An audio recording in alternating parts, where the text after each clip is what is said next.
Buenas noches, programa 549 de Entre Ustedes y Nosotros, hoy sin la presencia de su conductor, el doctor Jorge Enríquez. Hoy es 28 de junio y es una fecha significativa porque se cumplen 50 años del golpe de Estado que derrocó al gobierno constitucional de Arturo Umberto Illia. La figura de Illia se ha ido agrandando con el tiempo y en estos días en que asistimos a un festival obsceno de corrupción, de desenmascaramiento de todo un régimen fundado en la mentira, en la rapiña de los fondos públicos. Bueno, esa imagen austera, honesta, republicana, es como la contracara que nos viene a la mente y por lo tanto queremos desde Entre Ustedes y Nosotros también recordarlo y homenajearlo. Y para ello hemos invitado a alguien que lo conoció, a un prestigioso dirigente radical, Facundo Suárez Lastra. ¿Qué tal, Facundo? Buenas noches. Muy bien, buenas noches. Un gusto estar con usted. Gracias por la invitación, aparte en un día como hoy tan importante para recordar a don Arturo Illia. Yo quería preguntarte, en primer lugar, vos lo conociste a Illia y querría que me hablaras un poco de él, pero además, si tenés recuerdos de aquel día, vos eras muy chico, pero del golpe del 66. Sí, tengo recuerdos porque mi padre estaba en el gobierno, mi tío no solamente estaba en el gobierno, sino que era ministro de Defensa. Yo a Illia lo conocía desde chico, porque mi padre, siendo muy joven y yo muy niño, fue candidato a gobernador de Mendoza cuando Illia fue candidato a presidente. Entonces iba a Mendoza y iba a mi casa, almorzaba en mi casa. Por supuesto, mi padre nos hacía almorzar con el candidato a presidente y luego lo conocí como presidente electo. Y luego, durante años de la dictadura, acompañó mucho el movimiento de resistencia a la dictadura y el reclamo por la democracia en la Argentina. Illia fue un protagonista. De hecho, su muerte fue una especie de, como el Cid campeador luchando después de muerto. Su muerte significó una revalorización enorme en un momento donde Alfonsín estaba empezando. Él murió en enero del 83, ¿no? Y recuerdo la revista Humor, Enrique Vázquez hizo un artículo que fue el primero muy favorable, una mirada muy positiva de la gestión de Illia, que una revista vista por no radicales, por gente joven, críticas del proceso, ayudó mucho a dar una imagen de lo que era realmente el radicalismo. Así que fue un privilegio de la vida. Mi padre lo recibía mucho en su estudio, en Diagonal Norte, y él paraba en el Hotel Bristol, a pocas cuadras de Diagonal Norte y Cerrito. Sí, hay una placa ahí que lo recuerda que él se alojaba allí. Y yo lo acompañé muchas veces. Mi padre me pedía, después de tomar un café y charlar con Illia, que lo acompañara a Illia al hotel, y la verdad que era un gusto charlar con él y ver cómo la gente lo saludaba, lo consideraba muchísimo, ¿no? Recordemos que Illia había nacido no en Córdoba, como mucha gente cree, sino en Pergamino. Exactamente. Luego se recibió de médico y allí sí fue a conseguir un trabajo de médico en Cruz del Eje, donde desarrolló toda su carrera profesional y también política. Fue inclusive vicegobernador en la década del 30, fines del 30, hasta que vino el golpe del 43 y bueno, interrumpió su carrera política. Sí, él fue un dirigente muy importante en Córdoba, fue un dirigente muy importante nacional, y lo que me gustaría rescatar, Osvaldo, para que lo tengamos muy presente sobre ahora cuando se hacen comparaciones, que la comparación es redonda, es completa, porque no solamente fue un hombre honesto, correcto y republicano, sino que fue un gran gobernante y las cifras de su gobierno fueron muy buenas. Casi duplicó el presupuesto de educación, tuvo un 9% de crecimiento del producto del primer año, 10% del segundo año, crecimiento del Producto Bruto Industrial entre el 73 y el 67 del 17%. Tomó el país con una desocupación del 9%, lo dejó con una desocupación del 5%, creó puestos de trabajo. Fue un muy buen gobierno, fue honesto y buen gobierno, contracara de los corruptos malgobernantes. Exactamente. ¿No? Él había viajado a Europa en los años 30 y vio el nacimiento de muchos regímenes totalitarios de la época, y creo que de ahí le viene la aversión que él tenía, entre otras cosas, por la propaganda hecha por el Estado. De hecho, él se negó durante todo su gobierno no solo a utilizar la cadena nacional, sino a hacer ningún tipo de publicidad. Él decía que era una especie de burla al ciudadano. Él lo veía como algo propio del fascismo. Él había estado en Italia, había visto cómo funcionaba el régimen italiano y efectivamente tenía una aversión muy profunda a eso.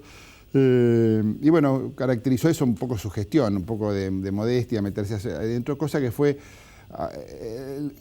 la mayoría de los opositores a Illia, que fueron todos, porque fue la izquierda estudiantil, fue el peronismo, fue el frondicismo, fueron la mayoría de las fuerzas políticas. Y sindicales. No hacía 5 meses que había asumido, ya tuvo la primera huelga general, con eran momentos de tensión, a pesar de que Ilia tomó la elección en un momento donde el peronismo estaba proscripto.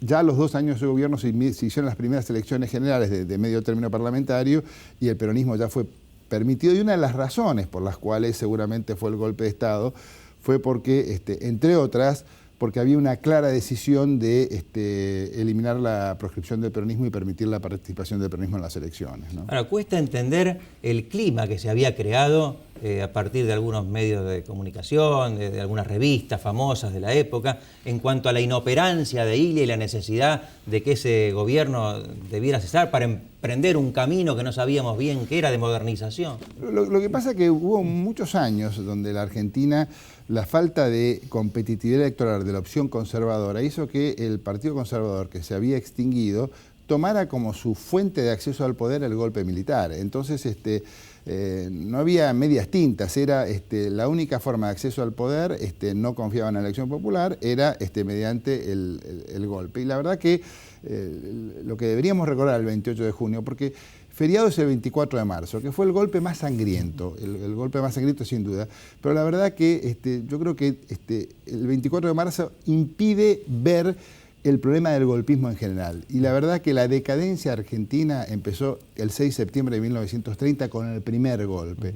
Después vieron una sucesión de golpes, el propio golpe a Perón, el golpe a Frondizi, el golpe a Ilia, y todos fueron retrocesos enormes. Entonces yo creo que una de las grandes cosas que han pasado y que podemos sentir los argentinos como un desafío logrado, es después de una tradición golpista tan fuerte.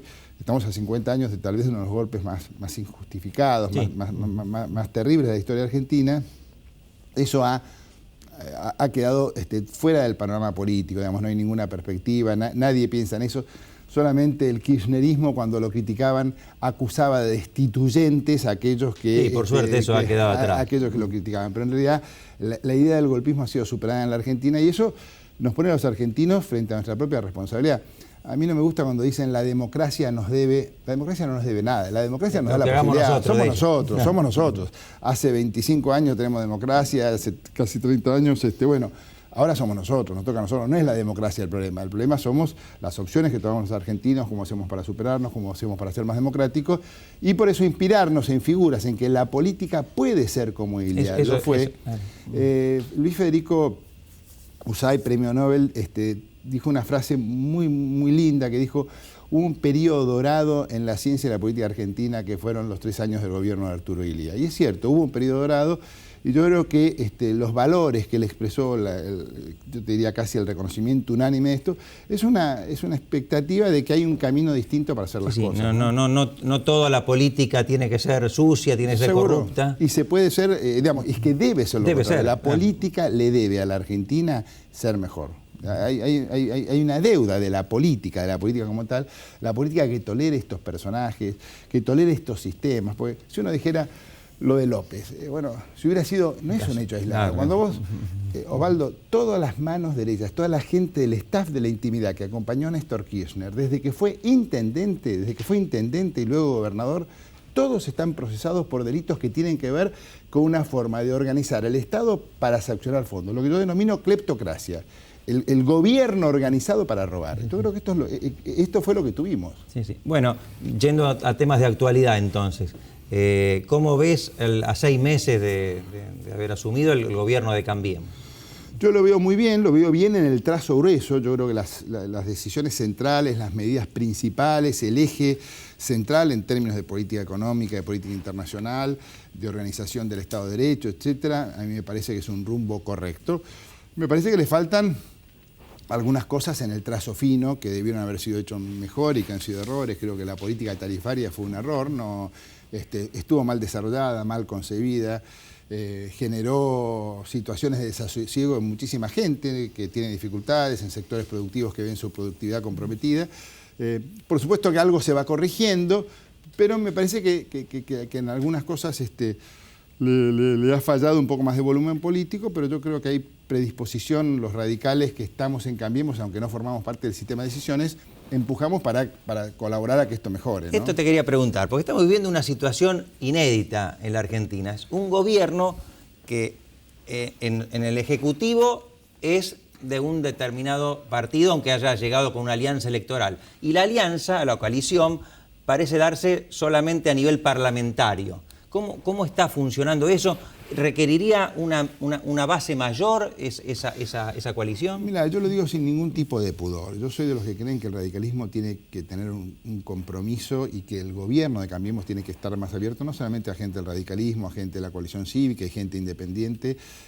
No lo digo de la perspectiva de buscar cargos. Yo en lo personal soy de los pocos dirigentes políticos que tienen actividad política y hace 15 años no tienen ningún tipo de cargo, ni de renta del Estado, ni jubilación, ni contrato, ni nada.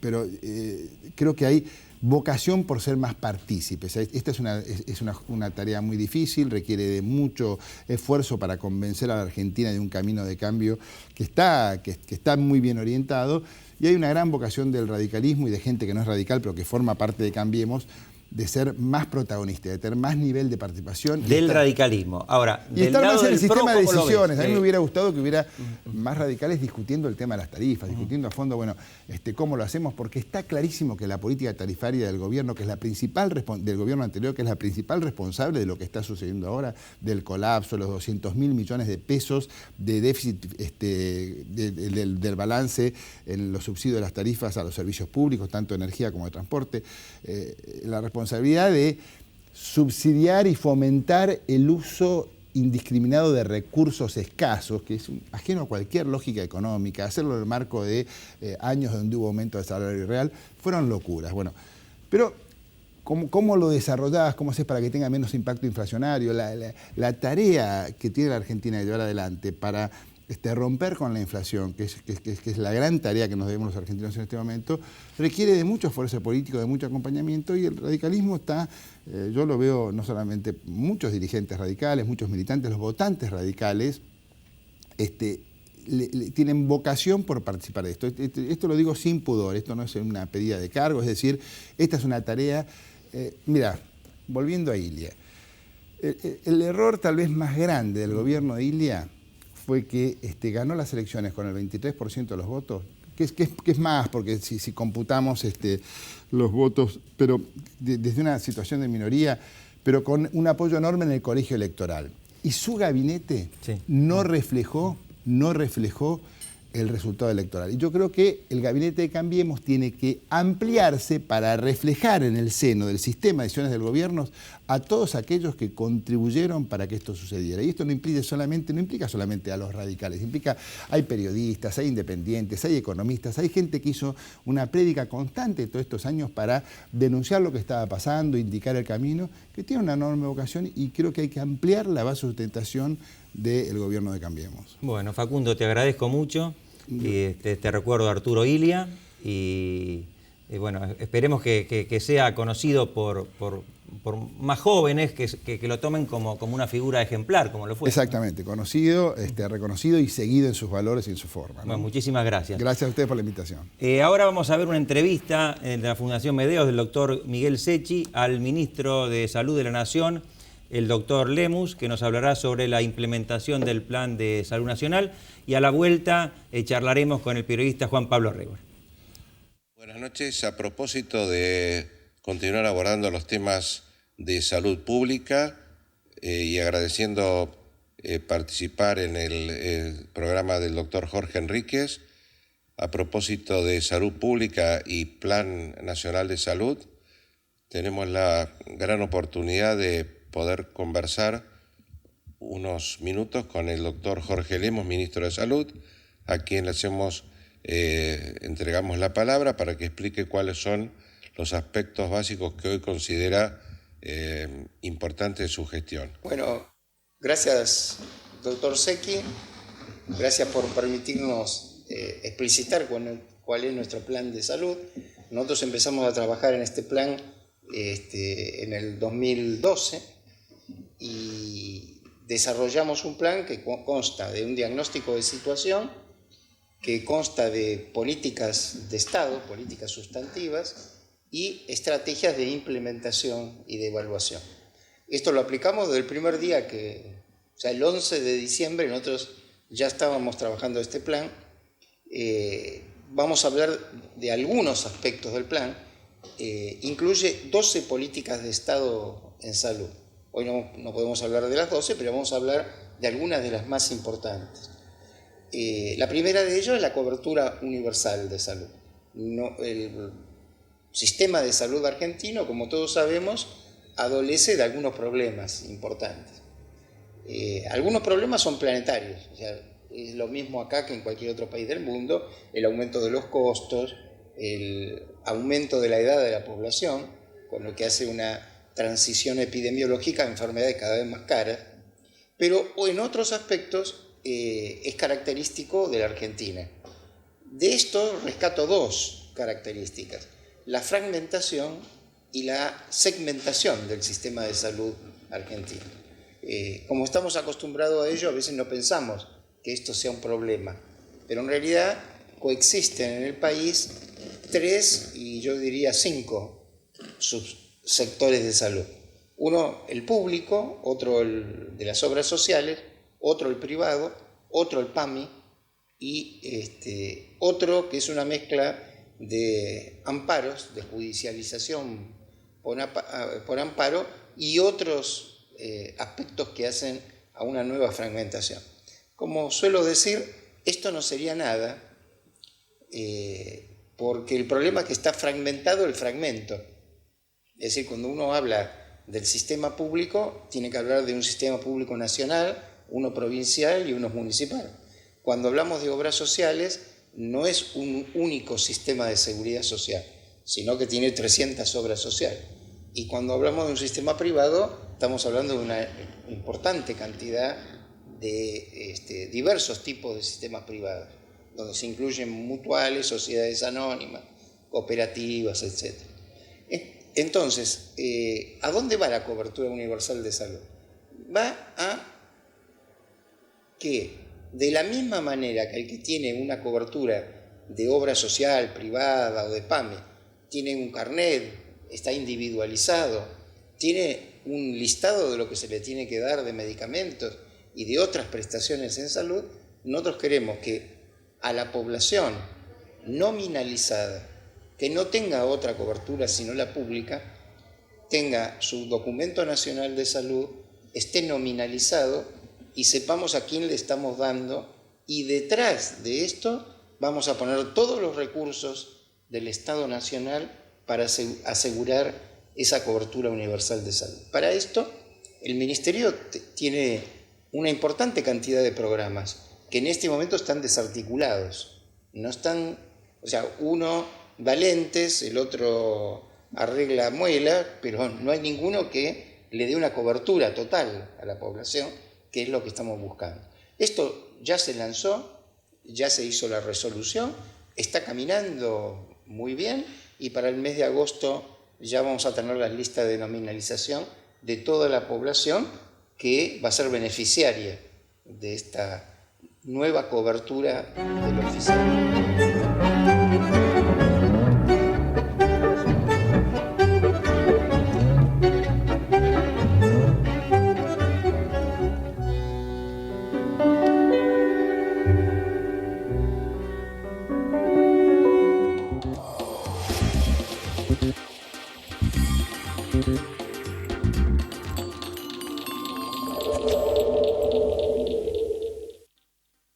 Escribanos en tu ciudad.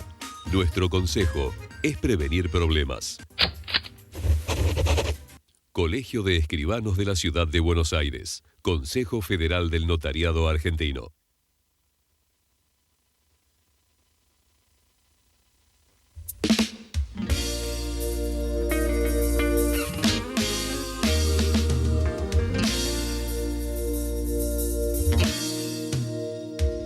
Vivimos en un mundo que necesita minerales. Pero sabemos que, antes que nada, necesitamos un mundo donde vivir. Cámara Argentina de Empresarios Mineros. Por una minería limpia, segura y sustentable. Andar, Obra social de viajantes vendedores de la República Argentina. La mejor cobertura familiar al mejor precio. Planes de salud para particulares, trabajadores en relación de dependencia y monotributistas. 0810-345-0184. Andar. www.andar.org.ar. Sin abogados, no hay justicia. Si tiene alguna duda, consúltelos. Es un mensaje del Colegio Público de Abogados de la Capital Federal.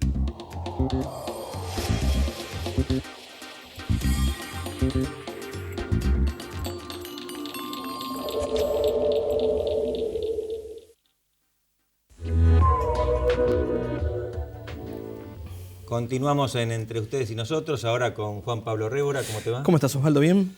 Este no es un programa deportivo, pero es imposible que nos escapemos de lo que la enorme mayoría de la gente comenta en estas horas, que es el nuevo fracaso, si es que podemos hablar de un fracaso, de la Argentina, claro, en la Copa América. Sí, con Matías solemos hablar de los temas deportivos aquí en Entre Ustedes y Nosotros. Sí, la verdad es difícil poder encuadrarlo en un fracaso, porque también uno se pone a pensar fríamente, si además tiene hijos, salir segundo no está tan mal tampoco. Si uno se pone a pensar que se vienen dando unas seguidillas de este tipo de resultados, decís, bueno, ¿qué es lo que está fallando para que no podamos dar ese pequeño paso que en lugar de ser segundos, podamos ser los primeros?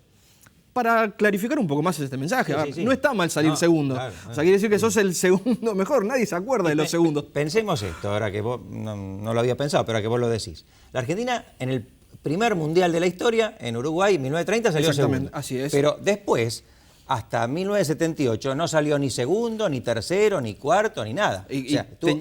En la época gloriosa del fútbol argentino, de la máquina, primero que no participamos de alguna mundial por diversas razones. Exactamente. Pero estuvimos muy lejos de cualquiera de esas posiciones. Sí, al margen del Mundial 78 muy cuestionado, sí, que muchos todavía se atreven a cuestionar la legitimidad de ese campeonato para la selección argentina. Después el 82 fue un fracaso, con grandísimos jugadores, tenía en ese momento la selección argentina. Sí, después lo que fue el 86 y el 90, pero a partir de ese momento nada más. En estos últimos años se hizo un trabajo con muchos jugadores, tal es así que varios de ellos vienen trabajando hace varios años, pero no se dan los resultados, Osvaldo.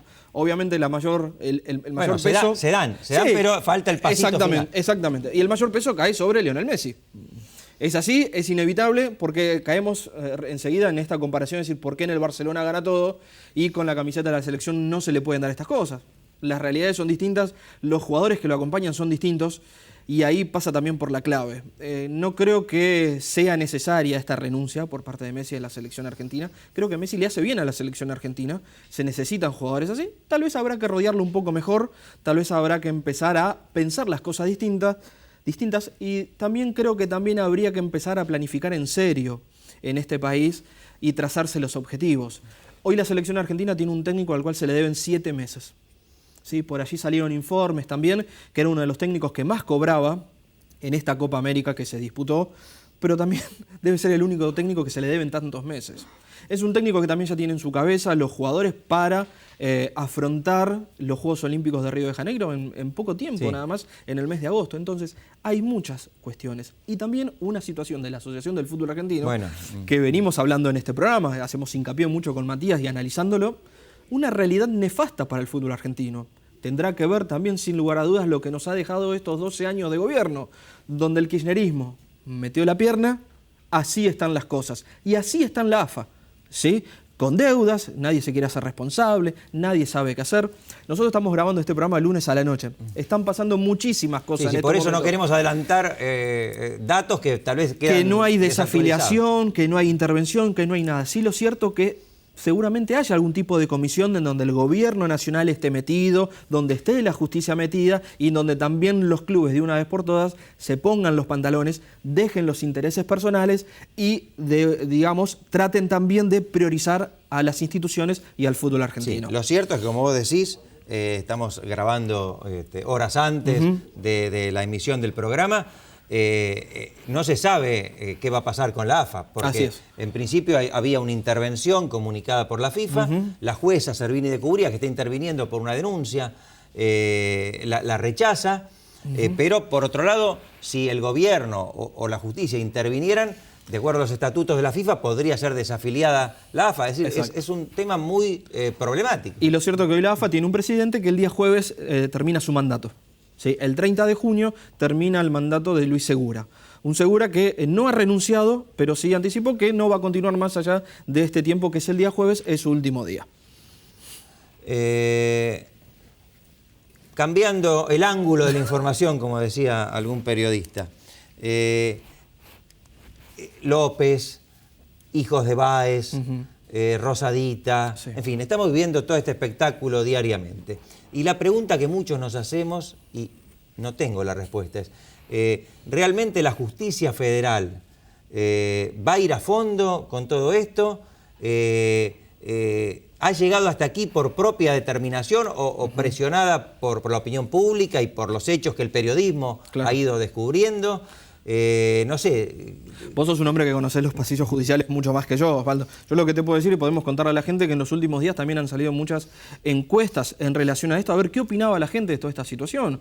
Y la gente lo relaciona directamente a López con Cristina Fernández de Kirchner. ¿Sí? El fin de semana, en los principales matutinos salieron encuestas en relación a esto, y el 67% de las personas consultadas dicen que Cristina Fernández de Kirchner estaba al tanto, o al menos lo que percibe la gente de toda esta situación. Entonces, ¿cómo haces para revertir esta situación, ¿no? Si hay un casi 70% de las personas que cree que la presidenta estaba al tanto de todo esto...